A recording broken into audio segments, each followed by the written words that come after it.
기묘자 여호와. 오늘 본문은 삼손의 출생에 관계된 그런 말씀입니다. 삼손의 부모에게 자식이 없었습니다. 잉태하지를 못하고 아이를 낳지 못하고 했죠. 어느 날 하나님의 사자는 하나님 당신 자신이시다, 그렇게 이해하시면 됩니다. 본문에서 하나님의 사자가 이 삼손의 아버지는 마누아인데, 마누아의 아내 되는 삼손의 어머니가 되겠죠. 여인에게 나타나서 삼손의 출생을 이야기합니다. 여인은 깜짝 놀라서 자기 남편에게 달려가서 이야기하죠. 하나님의 사람이 이래 말했습니다. 그러니까 마누아가 하나님께 기도합니다. 다시 한번 그 하나님의 사람을 우리에게 보내주세요. 그렇게 기도했더니 여호와의 사자가 다시 한번 나타났습니다. 그런데 이번에도 마누아에게 나타나지 않고 마누아의 아내에게 나타난 것이죠. 그 모습을 보고 이 아내가 다시 자기 남편에게 돌아가서 남편을 불러서 이제 여호와의 사자를 만납니다. 부부가 함께 여호와의 사자를 만나는데, 문제는 자기들 눈앞에 있는 여호와의 사자가 여호와의 사자인 것을 알아보지 못한다는 겁니다. 당연하죠. 하나님께서 내 눈앞에 나타나셨다고 상상할 수 있는 사람이 어디 있겠어요. 그래서 지금 하나님께서 여호와의 사자가 자신들 눈앞에 있음에도 불구하고 그 여호와의 사자를 깨닫지 못하고 알지를 못하고 단지 하나님의 사람, 그냥 선지자 중에 하나로 그렇게 생각하는 것이죠. 이제 마누아가 여호와의 사자에게 이것저것을 묻습니다. 그런 후에 그 여호와의 사자에게, 마누아의 마음속에는 여호와의 사자가 하나님의 사람, 선지자 정도로 인식이 됐다고 말씀드렸잖아요. 무남이 아니라 자식이 없는 자신의 가정에 찾아와서 정말 귀한 자식을 주시겠다고 약속한 그런 하나님의 사람이 얼마나 고맙겠어요. 그래서 이 마누아가 하나님의 사람에게, 여호와의 사자에게 여기 잠깐 머물러 계세요. 돌아가지 마시고 잠깐 머물러 계시면 우리가 염소 새끼를 당신에게 맛있게 요리해서 대접하겠습니다. 그런 말을 하는 겁니다. 사람이라면 요즘 염소값이 엄청 비싸다면서요.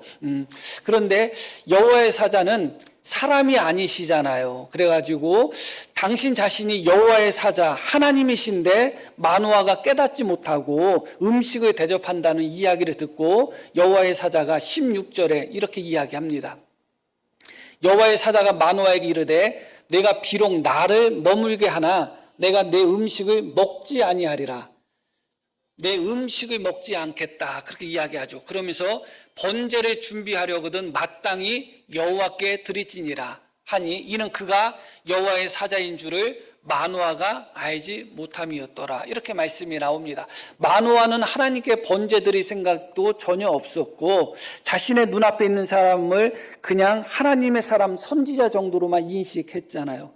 그렇기 때문에 여호와의 사자가 당신 자신이 여호와의 사자, 하나님인 것을 보여주시기를 원한 거예요. 그래서 마누아에게 내가 가져오는 음식 내가 먹지 않겠다, 그리고 번제를 드리려면 하나님께 드려라, 이렇게 힌트를 준 겁니다. 내가 사람이 아니야, 나는 여호와의 사자야, 나는 하나님이야, 그런 힌트를 마누아에게 준 것이죠. 마누아가 깨달음이 깊은 사람 혹은 영적 감수성이 예민한 사람 같았으면 아마 깨달았을 텐데 여전히 마누아가 깨닫지를 못합니다. 힌트를 주셨음에도 불구하고 깨닫지를 못하는 거죠. 그에 반하여 그의 아내는 조금 다릅니다. 6절 말씀 한번 보겠습니다. 처음 아내가 여호와의 사자를 만난 후에 자기 남편에게 이야기하는 장면이에요. 이에 그 여인이 가서 그의 남편에게 말하여 이르되 하나님의 사람이 내게 오셨는데, 여인도 여호와의 사자인 것을 완전히 알지는 못합니다. 하나님의 사람이라고 이야기하죠. 내게 오셨는데 그의 모습이 하나님의 사자의 용모와 같았다. 하나님의 사람인 것은 하나님의 사람일 텐데, 왜냐하면 하나님의 사자, 여호와의 사자가 자기 앞에 나타날 일이 없으니까 사람으로 생각한 겁니다. 그런데 그의 용모가 하나님의 사자, 여호와의 사자의 용모와 같았다, 그렇게 이야기하죠. 계속 그 부분 봅니다. 심히 두려움으로 어디서부터 왔는지를 내가 묻지 못하였고, 만약에 그를 그냥 일반적인 하나님의 사람 선지자 정도로 알았다면 여인이 물어봤겠죠. 그런데 그의 용모가 여호와의 사자와 같은 용모였기 때문에 여인은 어느 정도 눈치를 챈 겁니다. 그래서 두려운 가운데 당신이 어디서 왔는지 당신이 누군지를 묻지 않았다. 또 그도 자기 이름을 내게 이르지 아니했다. 이렇게 말씀이 나옵니다. 다시 말씀드리면 여호와의 사자가 사람의 모습으로 나타났다 할지라도 하나님이시기 때문에 하나님의 위엄과 하나님의 영광이 나타날 수밖에 없어요. 그래서 여인은 그 여호와의 사자를 보고서 하나님의 사람이라고는 생각했지만 그에게서 여호와의 사자의 용모를 발견하고 두려워하는 마음을 가졌단 말이죠. 그런데 이 마노아에게는 그런 모습이 없어요. 그래서 앞에서 말씀드렸듯이 여호와의 사자가 마노아에게 음식 대접하겠다고 하니까 나는 너의 음식을 먹지 않겠다. 번제를 드리려면 하나님께 드려라 하면서 당신 자신이 여호와의 사자인 것을 힌트를 주셨다고 말씀드렸어요. 그런데 그때 마노아의 반응이 17절 말씀을 보겠습니다. 마노아가 또 여호와의 사자에게 말하되 당신의 이름이 무엇이니까? 하나님의 이름, 여호와의 사자에게 이름을 물어본다는 것은 그가 여호와의 사자 하나님인 것을 전혀 몰랐다는 겁니다. 원문에서는 이렇게 되어 있다고 합니다. 당신의 이름이 무엇입니까가 그렇게 되어 있지 않고 당신의 이름이 누굽니까? 이 누구는 당신이 누구냐 할 때 묻는 거잖아요. 이름을 묻는 게 아니잖아요. 그런데 왜 그렇게 기록되어 있는가? 그것은 결국은 여호와의 사자의 존재 자체를 제대로 인식하지 못했다는 거예요. 그래서 당신의 이름이 누굽니까? 이름을 묻는 것인지 존재를 묻는 것인지 애매모호한 질문을 했다는 것이죠. 그러면서 끝까지 뭐라고 이야기하냐면 당신의 말씀이 이루어질 때에 우리가 당신을 존귀 여기다 하면서 여전히 힌트를 줬음에도 불구하고 그가 여호와의 사자인 것을 깨닫지 못하고 여호와의 사자에게 이름을 물어보면서 당신의 예언대로 당신의 말씀대로 우리에게 아들이 생기면 당신에게 영광을 돌릴 테니 당신을 존귀에 여기 만들 테니 당신의 이름이 뭡니까? 하고 물어보는 거예요. 그때 여호와의 사자가 마노아에게 이렇게 이야기합니다. 여호와의 사자가 그에게 이르되 어찌하여 내 이름을 묻느냐? 내 이름은 기묘자라 하니라. 어찌하여 내 이름을 묻느냐? 이것은 내가 누군지도 모르면서 또 내가 누구라는 것을 어느 정도 힌트를 줬음에도 불구하고 그리고 계속 나와 이야기하면서도 내가 여호와의 사자인 것을 알아보지도 못하면서 어찌하여 내 이름을 묻느냐? 그런 의미가 담겨 있는 거예요. 다시 말씀드리면 너에게 말을 해도 너는 이해를 못한다는 겁니다. 지금까지 여호와의 사자인 나와 이야기하고 대면하고 같이 있으면서도 내가 여호와의 사자인 것을 알지도 못하면서 그런 깨달음과 이해력이 없는 상태에서 어찌하여 내 이름을 묻느냐? 내가 누구라고 이야기해봤자 너는 알 수 없다. 그런 의미예요. 그러면서 나는 기묘자다. 그렇게 이야기하죠. 기묘자는 하나님의 이름을 이야기하지 않습니다. 기묘자는 하나님의 속성을 이야기하는 거예요. 기묘자의 뜻은 무엇이냐? 이해할 수 없는 분이다. 그런 뜻이에요. 인간의 이해, 인간의 생각을 초월하는 분이라는 의미예요. 그러니까 다시 이야기하면 너한테 내 이름을 이야기해봤자 너는 나에 대해서 이해하지 못한다.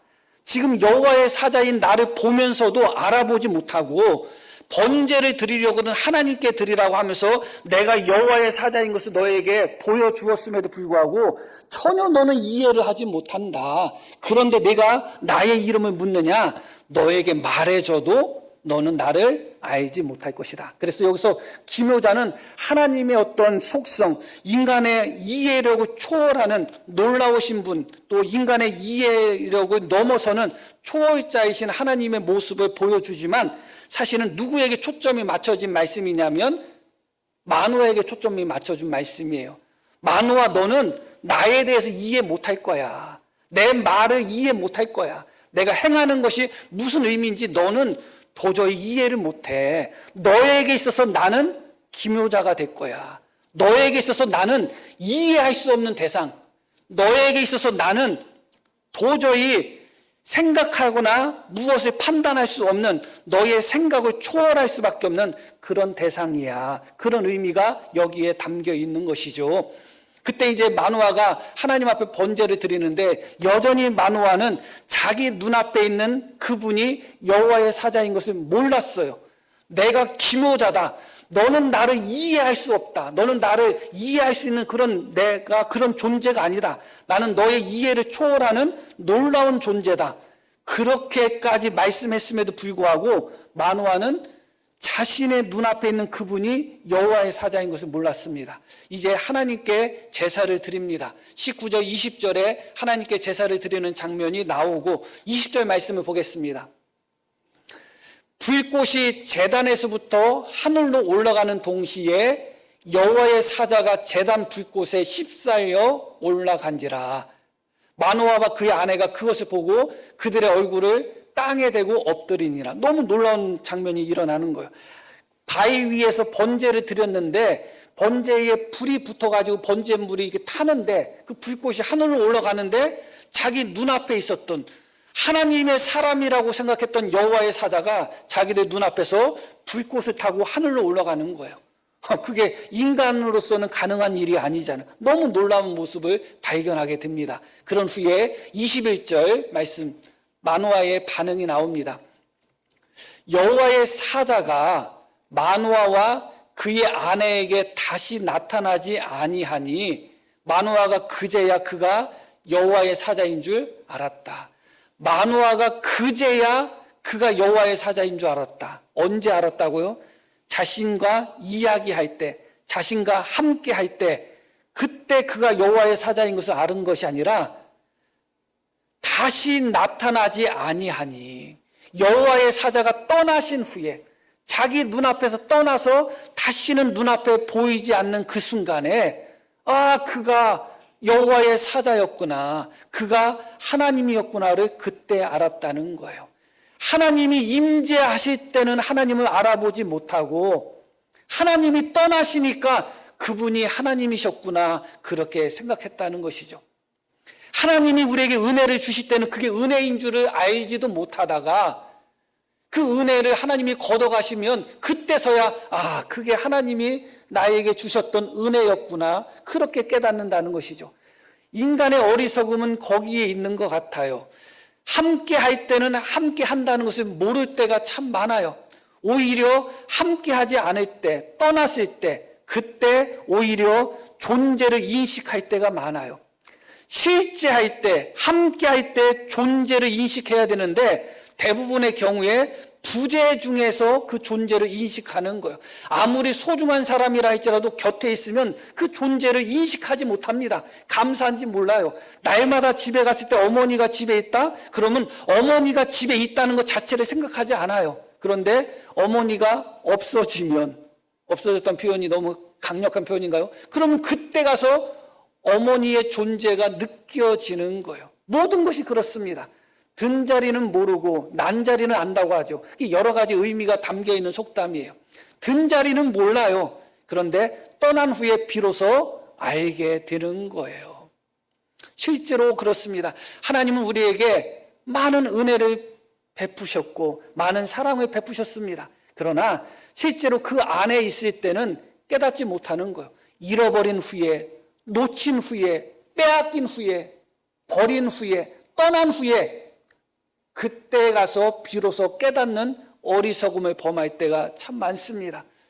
계속해서 여호와의 사자는 두 번에 거쳐서, 물론 마노아에게 있어서는 첫 번째였지만 두 번에 거쳐서 마노아와 마노아의 아내에게 나타나셨습니다. 그리고 당신이 여호와의 사자인 것을 여러 번 힌트를 주고 말씀하셨습니다. 그럼에도 불구하고 마노아는 깨닫지 못하다가 여전히 마노아는 여호와의 사자를 기무자로 깨달을 수 없는 존재로 그런 상태였다가 여호와의 사자가 눈앞에 보이지 않으니까 그제서야 여호와의 사자인 것을 깨닫게 된 것이죠. 모든 것이 그렇습니다. 제가 인터넷을 찾아보면서 더 많이 찾아봤어야 되는데 왜 인간은 그럴까? 왜 부재 속에서 없어져야지 비로소 깨닫게 될까를 그 심리를 찾아봤는데 모르겠어요. 소중한 사람도 곁에 있을 때는 소중한 것을 모르고, 아무리 좋은 것도 내가 가지고 있을 때는 좋은 것도 모르고, 그게 인간이잖아요. 그런데 그것이 나에게서 떠난 후에 그때서야 깨닫게 되는 것이 어떠한 속성인지는 모르겠어요. 그러나 기본적으로 인간은 그런 것이 아닌가, 그런 생각을 하게 됩니다. 은혜 안에 있을 때, 내가 은혜 안에 있다고 느끼지 못할 때가 실제로는 은혜 안에 있는 거예요. 은혜 안에 있기 때문에 은혜 안에 있다는 것을 못 느끼는 거예요. 이 안에 산소가 가득해요? 가득하지 않아요? 그러니까 우리가 이 산소 공기를 못 느끼는 거예요. 밀폐돼가지고 산소가 점점 닿아서 없어진다. 그럼 그때 공기가 없어지네? 그때 느끼는 거예요. 그러니까 우리가 내가 숨 쉬고 있다는 것을 못 느낀다는 것은 여기에 산소가 공기가 가득하다는 거예요. 부족하면 느낄 수밖에 없어요. 인간은 그래요. 내가 그 안에 있을 때는 오히려 깨닫지 못해. 부족해지고 없어지고, 그럼 그때 비로소 깨닫는 것입니다. 혹시 하나님의 은혜를 내가 놓친 후에 그것이 은혜였구나 뒤늦게 깨닫고 후회하신 적은 없는지 모르겠습니다. 말씀드렸듯이 지금 현재 하나님의 은혜가 느껴지지 않는다는 것은 우리 성도님들이 은혜 안에 있기 때문에 못 느끼는 거예요. 정말 하나님이 은혜 걷어가시면 그때가 하나님이 나에게 은혜를 주셨던 때였구나, 그때 알게 되는 거예요. 그때 알게 되는 거예요. 건강 문제 가지고 별 신경 안 쓰시는 분들 건강하다는 거예요. 그러니까 신경 써지지가 않는 거예요.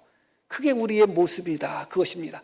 드디어 마노아는 그가 여호와의 사자인 것을 알았습니다. 그런데 이어지는 반응이 이렇게 이어집니다. 22절. 그의 아내에게 이르되 우리가 하나님을 보았으니 반드시 죽으리로다. 이야, 이건 또 무슨 얘기야. 그가 여호와의 사자, 하나님인 것을 깨닫자마자 마노아의 반응은 뭐냐면 하나님을 봤으니 죽을 수밖에 없다는 겁니다. 죽을 것 같으면 혼자 죽지 왜 그거 부인한테 얘기해서 부인도 걱정하게 만들어. 여하튼 부인에게 이야기하는 거죠. 그런데 마노아의 아내의 반응은 달랐습니다. 23절. 그의 아내가 그에게 이르되 여호와께서 우리를 죽이려 하셨더라면 우리 손에서 번제와 소제를 받지 아니하셨을 것이요 이 모든 일을 보이지 아니하셨을 것이며 이제 이런 말씀도 우리에게 이르지 아니하셨으리라 하였더라. 마노아의 아내의 반응은 정반대예요. 우리는 절대로 죽지 않을 거라는 겁니다. 왜 똑같은 여호와의 사자 하나님을 만난 후에 반응이 정반대였을까요? 여호와의 사자가 나타난 것은 은혜예요, 은혜가 아니에요? 은혜잖아요.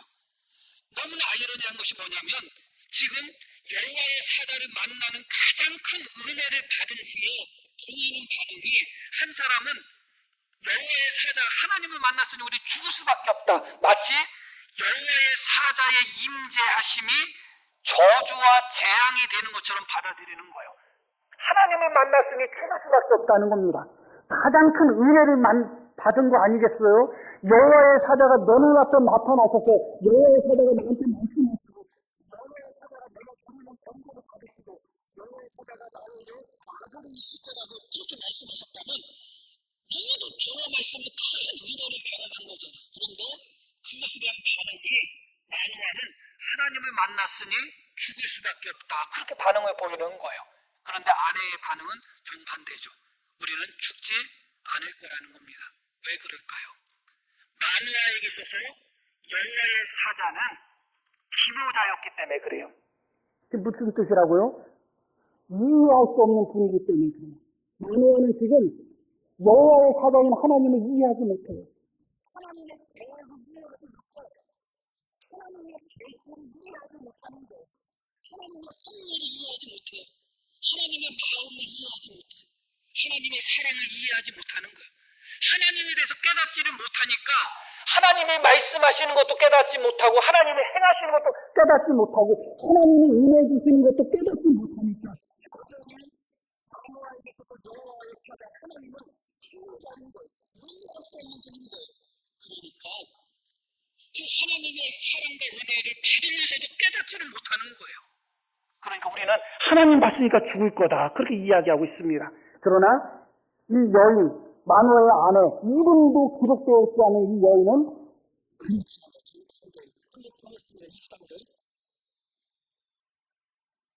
그의 아내가 얘기를 해. 여호와께서 우리를 주의를 하셨더라면 우리 손에서 번제와 소제를 번제하지 받지 아니하셨을 것이에요. 첫 번째 질문을 이야기하는 하나님은 우리를 죽이실 것 같으면 왜 우리가 드리는 예물을 버리셨을까요? 우리가 드리는 제사를 하나님을 버리셨다는 것은 하나님이 우리를 죽이시지 않겠다는 말이니까 깨달음을 있죠. 이 마누아의 아내에게 있어서 하나님은 필요자가 아니야. 하나님은 원래 필요자시거든요. 우리가 깨달을 수 없는 분이에요. 그러나 우리가 깨달을 수 없는 놀라운 필요자이신 하나님은 계시를 통해서 말씀을 통하여 인재를 통해서 당신이 누구인지를 우리에게 보여주신단 말이죠. 지금 여호와의 사자는 직접 나타나서 말씀을 통하여 기적을 통해서 하나님이 누구이신지를 보여주셨단 말이죠. 그러니까 필요자인 하나님은 언제나 계시를 통해서 말씀을 통하여 이적을 통해서 당신이 누구신지를 우리에게 어떻게 하신다고 보여주시는 거예요. 그래서 우리는 필요자인 하나님을 믿지만 필요자인 하나님이 어떤 분인지를 알고 있는 거예요. 왜냐하면 우리가 이해할 수 없는 분이지만 이해하고 우리에게 예수와 말씀과 깨달음을 주셨기 때문에 그런데 똑같이 여호와의 사자를 만났는데 이 여인은 여호와의 계시, 여호와의 깨달음을 그대로 다 깨달았습니다. 그래서 이야기하는 거예요. 하나님이 정말 우리를 죽이실 것 같으면 우리가 하나님 앞에 번제를 드릴 때 안 받으시지 않았겠느냐. 우리의 번제를 받으셨다는 것은 제물은 드리는 사람과 분명한 의미가 있습니다. 제물을 받았다는 것은 그 사람을 받았다는 의미고 제물을 안 받았다는 것은 그 사람을 안 받았다는 의미예요. 그러면 제물을 받았다는 것은 하나님이 마누아와 마누아의 아내를 받아들이셨다는 거예요. 그러면 하나님이 우리를 죽이실 것 같으면 제물을 받지 않지 않았겠느냐. 그렇게 이야기합니다. 하나님의 역사가 하나님의 행하심이 마누아의 아내에게는 중요자가 아니에요. 이해할 수 없는 부분이 아니라 순간의 이해가 되는 부분이에요. 그러면 이어서 또 뭐라고 이야기합니까? 다시 그 말씀 볼게요. 이 모든 일을 보이지 아니하셨을 것이요. 두 번씩이나 마누아와 마누아 아내에게 나타났고 또 이적을 행해서 막 그런 기적도 보여주시고 그런 일들을 행했잖아요. 하나님이 만약에 우리를 죽이실 것 같으면 왜 이런 기적과 이런 은혜를 우리에게 주셨겠느냐. 그게 세 번째는 뭐라고 하고요. 우리가 이런 말씀을 우리에게 주시지 아니하셨습니다. 이런 말씀을 하고 계신 거예요. 어찌지 태어났잖아요. 하나님이 마누아와 마누아가 아내를 죽이실 때는 아직 아들이 태어날 거라는 말씀을 안 하셨겠지.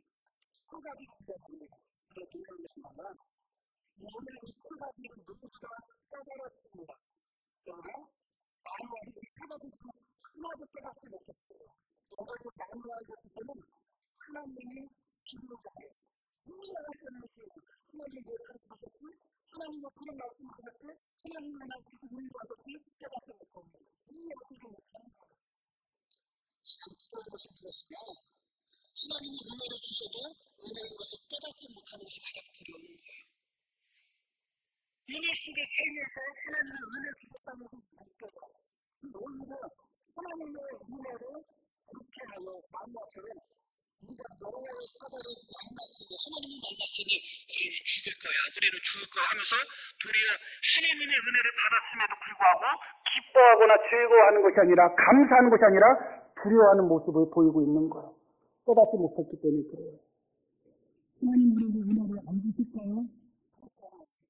하나님이 주신 은혜가 우리에게 중요하다고 느껴지기 때문에 하나님의 은혜를 우리가 깨닫지를 못합니다.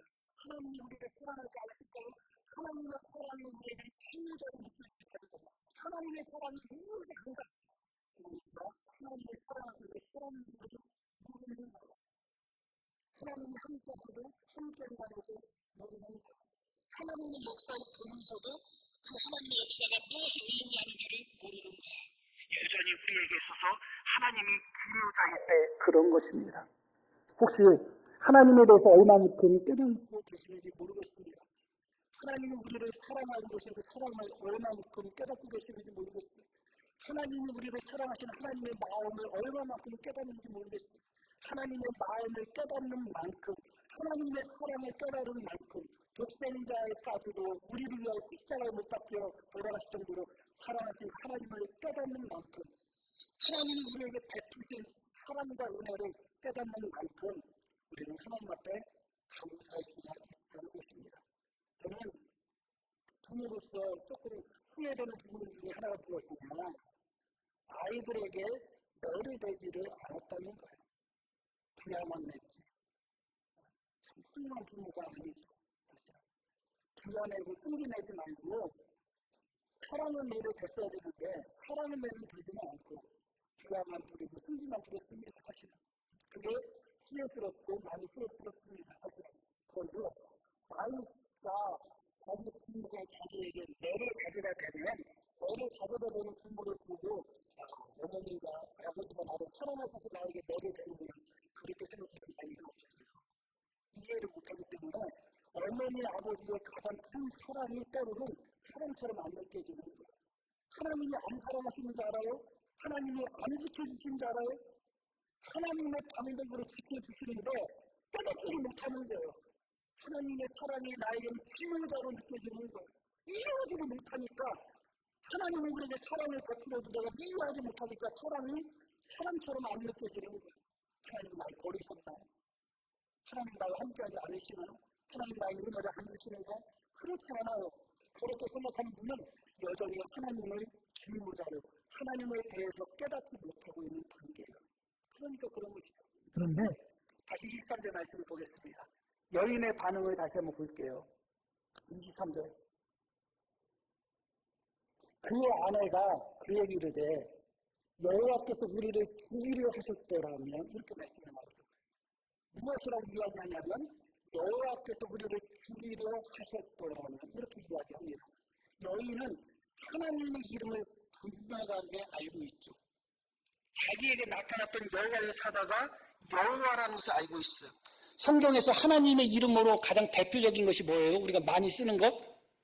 여호와, 또 하나님, 그러죠, 그렇죠? 또 그 외에도 많아요. 그런데 하나님은 일반적인 신의 명칭이다 그렇게 생각하시면 돼요. 그냥 창조주, 전능하신 분. 그래서 또 예수님을 믿는 하나님의 백성뿐만 아니라 일반 사람들, 세상 사람들까지도 쉽게 부를 수 있는 그냥 신의 명칭이 그냥 하나님이다 그렇게 이해하시면 됩니다. 그러나 여호와는 달라요. 여호와는 자기 백성과 관계를 맺고 계시는 하나님을 여호와라고 하는 거예요. 그러니까 세상 사람들은 하나님을 향하여 하나님이라고 부를 수 있지만 하나님을 향하여 여호와라고는 부르지 못해요. 그런데 여호와는 오직 하나님 백성만이 하나님께 부르는 하나님의 이름이에요. 그래서 거기에는 어떤 내용이 담겨 있냐면 언약을 지키시는 하나님, 신실하신 하나님, 하나님 백성과 언제나 함께 하시는 좋으신 하나님, 언제나 하나님의 백성을 지켜주시는 하나님, 그 의미가 여호와라는 이름에 다 포함되어 있어요. 이 여인에게 있어서 하나님은 그냥 지도자가 아니에요. 지도자이신 하나님은 이 여인에게 있어서는 어떤 분이시냐? 여호와 하나님이에요. 약속한 것을 지켜주시는 신실한 하나님이에요. 하나님이 말씀하셨으면 성취하시는 하나님이에요. 그렇기 때문에 하나님이 여호와의 사자가 너에게 아들이 있을 거야. 이 여인은 그대로 받아들이는 거예요. 왜냐하면 여호와 하나님, 언약의 하나님, 신실한 하나님으로 믿고 있기 때문에 그래요. 신실하신 하나님이 약속하셨으니 지켜주시지 않겠어? 신실하신 하나님이 우리의 제사를 받으셨으니 우리를 지켜주시지 않겠어? 신실하신 하나님이 우리 앞에 나타나서 이런 이적을 행하셨으니 얼마나 깊이 은혜를 주실 거예요. 그게 여인의 반응이에요. 이 여인은 하나님을 지도자로 생각하지 않습니다. 지도자이지만 여호와 하나님, 약속을 지키시는, 언약을 지키시는, 자기 백성과 함께 하시는 신실하신 여호와 하나님으로 알고 있는 거예요. 그런데 이 여인은 하나님은 우리를 죽이시겠어요? 그 좋으신 하나님이 우리를 죽이시겠어요? 우리를 죽이실 것 같은 이런 일을 하시겠어요? 그런 기도를 보이는 건 하나님의 기묘자야. 하나님이 말씀하시는 것을 이해하지를 못하는 겁니다. 하나님이 행하시는 것을 이해하지 못하는 것입니다. 우리 성도님들에게 있어서 하나님은 어떤 존재인지 모르겠어요. 기묘자이신 하나님이 여호와 하나님으로 느껴지시나요? 내가 이해할 수 없는 하나님이시지만 그러나 그 하나님은 나와 함께 하시는 하나님, 나를 지켜주시는 하나님, 언약을 지켜주시는 하나님, 신실하신 하나님, 그런 하나님으로 믿어지시는가요? 그렇다면 하나님이 행하시는 것이 내 이상으로 이해가 안 된다 할지라도 우리는 감사할 수가 있는 거예요. 왜냐하면 신실하신 하나님, 좋으신 하나님이 나에게 나쁜 것을 주시겠어요? 너희가 악한 자라 할지라도 자식에게 좋은 것을 줄 거는 하늘에 계신 너희 아버지일까? 그 주님이 하신 말씀이잖아요. 때로는 내 인생이 너무 고달퍼 이해가 안 가. 그러나 신실하신 하나님을 믿는다면 내가 생각할 때는 고난이지만 하나님은 틀림없이 이 고난을 나에게 합력하여 선을 이루고자 하는 하나님의 도구를 허락하신 거야. 그렇게 믿게 되어 있는 거야. 그래서 고난 중에서도 감사할 수가 있는 거예요. 하나님을 깨닫는 자, 여호와 하나님으로 깨닫고 신실한 하나님으로 깨닫는 자는 내가 이해할 수 없는 고난과 어려움 속에서도 하나님은 틀림없이 이 고난과 어려움을 나에게 유익이 되기 위하여, 나에게 은혜가 되기 위하여 하나님은 나에게 주신 거야. 깨닫기 때문에 고난 속에서도 원망하지 않고 좌절하지 않고 절망하지 않는 거예요. 그런데 하나님에 대해서 깨닫지 못하는 자, 여전히 기묘자, 하나님의 계시도 모르고 하나님이 이끄시는 방식도 모르고 하나님이 행하시는 것도 깨닫지 못하는 사람들에게 있어서는 우선 당장 고난이 찾아오면 그냥 고난이야. 원망 불평할 수밖에 없는 거예요. 왜 하나님이 고난을 주셨는지, 무엇 때문에 고난을 주셨는지 깨닫지를 못하니까 고난이 싫고 어려움이 싫고 질병이 싫고 그냥 가난이 싫고 무조건 싫은 건 싫은 거예요. 그러나 하나님을 신실한 하나님으로 깨닫는 사람은 가난 중에서도 감사할 수가 있는 거예요. 왜냐하면 신실하신 하나님이 그 가난 속에서 나에게 주시는 은혜가 있기 때문에 그렇습니다. 하나님은 기묘자가 아닙니다. 원래는 기묘자이셔요. 그러나 기묘자이신 하나님, 우리가 이해할 수 없는 하나님은 신구약 66권 성경을 통해서 우리의 삶 속에서 우리가 경험하고 체험하는 모든 것을 통해서 하나님이 얼마나 좋으신 하나님이시고 신실하신 하나님인 줄을 우리에게 보여주고 계십니다. 그러나 여전히 깨닫지 못하고 하나님의 마음을 깨닫지 못하고 하나님의 사랑을 깨닫지 못하고 하나님이 인도하시는 방법을 깨닫지 못하고 여전히 하나님을 기묘자로 생각하며 은혜 받은 자리에서도 은혜인 줄도 모르고 하나님이 복을 주셨는데도 복인 줄도 모르고 그렇게 살아가는 것이 우리의 모습이 아닌가 다시 한번 생각합니다. 기묘자 하나님이 여호와 하나님으로 우리 성도님들을 만나 주시기를 바랍니다. 그 깨달음이 있기를 바랍니다. 그래서 우리의 감사가 회복되기를 원합니다. 말씀 한 절 읽고 마치겠습니다. 24절 25절입니다. 그 여인이, 바로 그 깨달음 얻은 그 여인이 아들을 낳았다. 어때요? 기묘자 하나님이 아니라 약속하신 것을 지키시는 신실하신 하나님이 아들이 있을 거라 했더니 하나님 말씀대로 아들이 생긴 거예요. 그의 이름을 삼손이라 하니라. 그 아이가 자라매 여호와께서 그에게 복을 주시더라. 신실하신 하나님, 여호와 하나님이 약속하신 대로 그 아이가 태어났더니 그 아이에게 복을 주고 계시는 거예요. 마노아는 어떻게 했어요? 우리는 죽을 거야. 하나님 만났으니까 죽을 거야 했지만 여인은 그러지 않았습니다. 소라와 에스더 사이에 마네단에서 여호와의 영이 약속하셨던 그 하나님, 신실하신 여호와 하나님이 삼손에게 여호와의 영을 허락하여 주셨던 것입니다. 우리 삶 속에서 이렇게 신실하신 하나님을 다시 한번 발견하는 우리 모두가 되기를 소망합니다.